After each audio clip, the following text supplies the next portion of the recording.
A história começa com uma família nobre viajando junta pela floresta. No entanto, todos eles ficam presos. Seu pai tenta protegê-los, mas, infelizmente, é morto por um monstro que espreita na floresta. O monstro, chamado Leshen, começa a atacar outros membros da família. As crianças fogem, mas de repente esbarram em Vesemir, um bruxo. Vesemir não parece ter medo do monstro. Ele começa a caminhar em direção a ela, o que leva a um olhar fixo entre eles. Eles se preparam para uma luta e o monstro ataca primeiro. Eles trocam golpes e Vesemir usa sua espada com maestria. Após algum tempo de luta, ele pula em uma árvore e consome uma poção. Então, ambos saltam um para o outro para um golpe final, mas Vesemir consegue matá-lo. Porém, antes de morrer, o Leshen diz algo a Vesemir, o que leva Vesemir a acreditar que foi enviado por alguém ou controlado por alguém. Vemos uma mulher chamada Tetra, que convenceu o rei de que todos os recentes ataques de monstros são apenas parte de uma conspiração liderada pelas bruxas. Eles estão lançando esses monstros nas pessoas apenas para que possam ter uma fonte de renda, já que não existem mais muitos monstros. No entanto, Lady Zerbst, que simpatiza com as bruxas e sua causa, se opõe a ela. Ela diz que não há provas do que está dizendo e zomba dela. Consequentemente, o rei também decide a favor dos bruxos e decide deixá-los fazer seu trabalho até que Tetra traga provas sólidas dessa conspiração. Por outro lado, Vesemir pergunta a seu amigo, Filavandrel, sobre o que o monstro disse. Ele traduz para, cuidado com o covil dos meus mortos. Ele então pergunta a Vesemir se sentiu algo estranho ou incomum, e ele diz que sentiu, como se algum tipo de mágica estivesse controlando o monstro. O elfo revela que muitas garotas élficas estão desaparecendo, então ele acha que pode haver uma conexão entre o desaparecimento e essas aulas de controle da mente. Ele pede ajuda a Vesemir, mas ele discorda, o que o deixa um pouco irritado e com raiva, então ele vai embora. Depois que ele sai, Vesemir fica sozinho e começa a se lembrar de sua infância. Ele costumava trabalhar para uma família nobre uma vez. A patroa adoeceu repentinamente, então seu pai o mandou ao mercado. Vesemir está viajando com o burro e Ileana de repente joga uma bola de neve nele. Eles se cumprimentam e começam a conversar. Depois de algum tempo, Vesemir sugere que comprem um bolo com o dinheiro que seu pai lhe deu pelas ervas da senhora. Eles vão ao mercado e conseguem roubar a erva. No entanto, eles são pegos por um homem alto e assustador. Ele é um bruxo chamado Dejelin e os confronta. Ele pede para ser levado até a amante, ou os entregará ao comerciante de quem roubaram. Então, eles fazem o que ele diz. Ao chegar lá, Dejelin deduz que a mulher estava possuída por um monstro chamado Maar.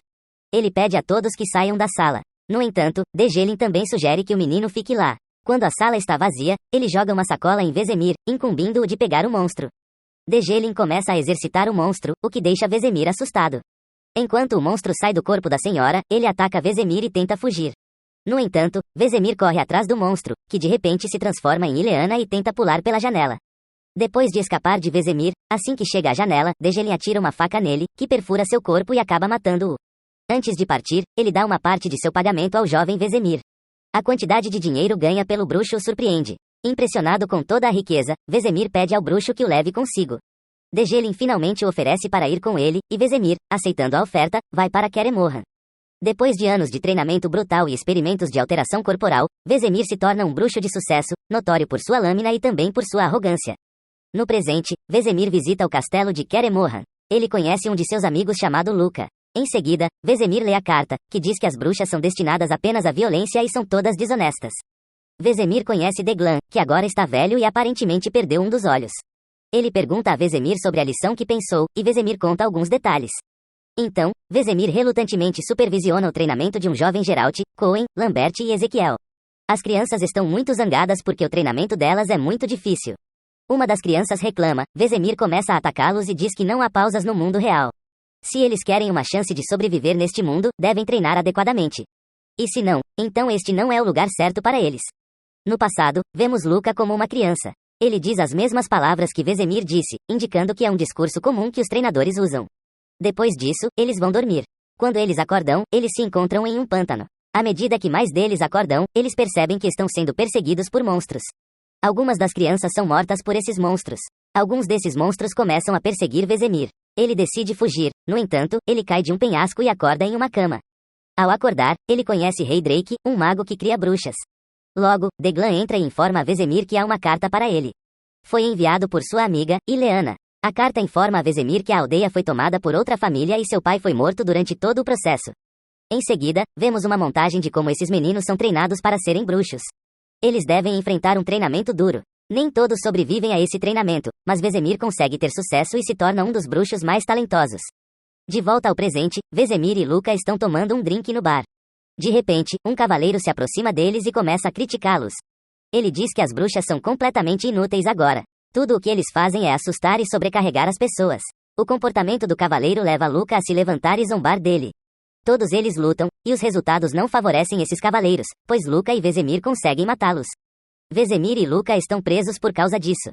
Por outro lado, Tetra implora ao rei para executar as bruxas aprisionadas, mas Lady Zerbst convence o rei a enviar Vesemir, junto com Tetra, para a floresta para livrar o local do feitiço. Depois de algum tempo, Vesemir é retirado de sua cela e jogado em outra sala.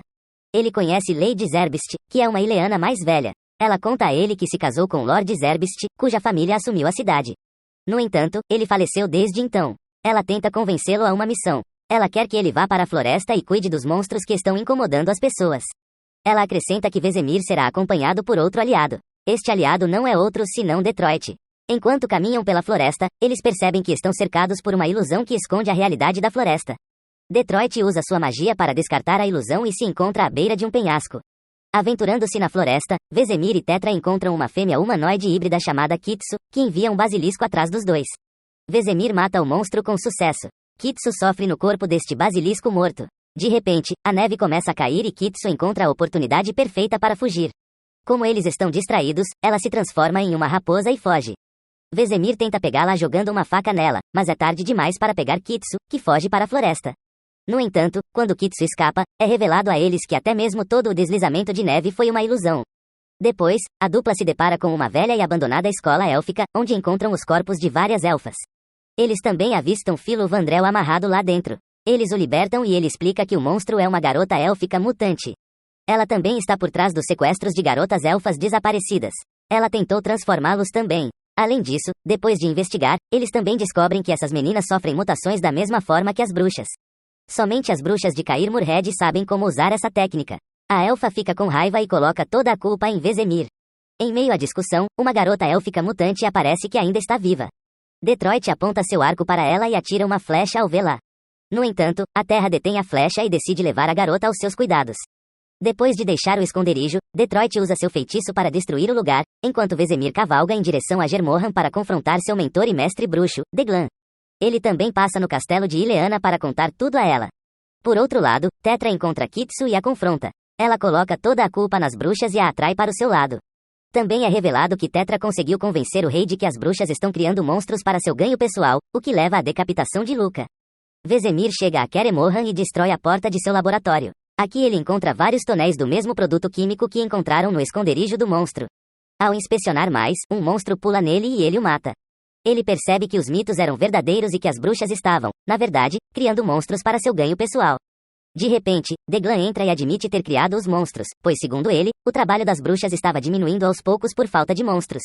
Vesemir se irrita e tenta refutar sua ideia. No entanto, Deglan parece sem remorso e diz a ele que Kitsu também foi sua criação. Vesemir diz que vai queimar o lugar, e os dois se envolvem em uma luta de espadas. Enquanto eles brigam, um homem anuncia que eles têm uma visita. É ninguém menos que Ileana. Ela veio avisá-los sobre Tetra. As bruxas se reúnem no telhado e veem que há uma enorme multidão pronta para atacá-las. É liderado por Tetra. Declan ordena que os magos se selem no laboratório e decide lutar contra Tetra e seu exército. Vesemir finalmente beija Ileana antes de ir para a batalha. Declan e Vesemir ficam cara a cara com Detroit e se confrontam. Detroit revela seus verdadeiros poderes. Agora, ela está trabalhando ao lado de Kitsu para controlar os humanos e uma grande horda de monstros. Enquanto os monstros e os habitantes da cidade atacam as bruxas, Vesemir assume o comando e retalha. Todos eles atacam ao comando de Vesemir e conseguem matar alguns dos monstros. Embora tenham lutado bem, a maioria das bruxas é massacrada devido ao grande número de monstros e humanos. Declan, vendo a loucura de suas ações, tenta conter a horda enquanto Vesemir entra no prédio para matar Tetra. Tetra tomou Hideric e os outros magos como reféns. Ileana tenta confrontá-la e, enquanto eles conversam, Vesemir pula pelo telhado e confronta Tetra. Ele ameaça que pode matá-la em um instante. No entanto, assim que ele diz isso, Kitsu chega e mergulha Vesemir em uma ilusão onde ele se casou com Ileana e teve um filho. Vesemir percebe que é tudo uma ilusão e consegue sair dela. Então ele vai contra Detroit e luta furiosamente contra ela. Apesar de todos os seus esforços, Vesemir a domina e a decapita. Então, ele também esfaqueia Kitsu. Assim que ele termina, a ilusão acaba desaparecendo. A pessoa que ele decapitou é Hideric, e a pessoa que ele esfaqueou é Ileana. Enquanto ele está em estado de choque, Detroit ataca Vesemir por trás, revelando que ela viu um bruxo assassinar sua mãe a sangue frio quando ela era mais jovem, explicando seu ódio pelas bruxas. Antes que ela pudesse desferir o golpe final, Detroit é morto por Deglan, que também está meio morto. Vesemir rapidamente pega Ileana e pergunta a Deglan sobre os outros. Declan revela que eles estão todos mortos. Deglan então pede a Vesemir para encontrar as crianças e transformá-las em homens melhores antes de sucumbir aos ferimentos. Vesemir se levanta com Ileana nas mãos. Ele vê uma raposa enquanto caminha para fora, indicando que é Kitsu, e para por um momento para matá-la. No entanto, Ileana diz a ele que não é culpa dela e ela nunca pediu por esta vida. Então Vesemir a perdoa. Ele leva Ileana a um lago, um desejo que ela confidenciou a Vesemir quando eram jovens. Os dois compartilham um momento juntos antes de Ileana falecer pacificamente em seus braços. Por outro lado, todas as crianças bruxas caminham na floresta e de repente veem Vesemir se aproximando delas. Ele joga para eles seus medalhões de bruxo e pede que escolham se tornar bruxos ou ir embora. Nosso menino Geralt afirma que todo mundo odeia eles e as bruxas. Vesemir sorri e responde: sempre haverá mais monstros, Geralt. Os meninos contemplam as palavras de Vesemir antes de pegar seus medalhões. Obrigado por assistir a este vídeo.